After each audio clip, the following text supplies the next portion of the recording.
आज हम 1833 का जो चार्टर अधिनियम है, इससे भी कई बार प्रश्न पूछे जाते हैं, तो इसको देखेंगे। तो 1833 का चार्टर अधिनियम, इसमें भारतीय कानूनों के एकीकरण और संहिताकरण के लिए एक विधि आयोग की स्थापना का प्रावधान किया गया और 1835 ईस्वी में लॉर्ड मैकाले को प्रथम विधि आयोग का अध्यक्ष नियुक्त किया गया। इसके अलावा इसकी जो विशेषताएं हैं, उनमें पहला है कि इसमें बंगाल के गवर्नर जनरल को भारत का गवर्नर जनरल बना दिया गया, जिसमें सभी नागरिक और सैन्य शक्तियां निहित थी। तो इस प्रकार से जब प्रश्न आता है कि भारत का पहला गवर्नर जनरल कौन था, तो लॉर्ड विलियम बेंटिंग पहले गवर्नर जनरल थे भारत के। इस सेंस में कि अब जो बंगाल का गवर्नर था, उसको भारत का गवर्नर जनरल बना दिया गया।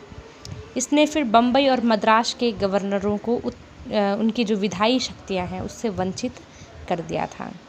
इसके अतिरिक्त एक व्यापारिक निकाय के रूप में जो ईस्ट इंडिया कंपनी भारत में थी, उसको समाप्त कर दिया और अब यह पूरी तरह से प्रशासकीय निकाय बन गया था। और कंपनी के चाय का जो व्यापार है और चीन के साथ व्यापारिक एकाधिकार को समाप्त कर दिया गया।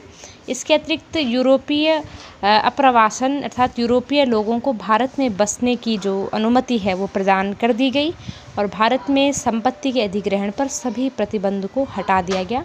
तो इस प्रकार से फिर एक वृहद स्तर पर एक व्यापक यूरोपीय जो औपनिवेशीकरण उसका मार्ग भारत में प्रशस्त हुआ। तो आज के लिए इसमें इतना ही। Thank you very much for discussion.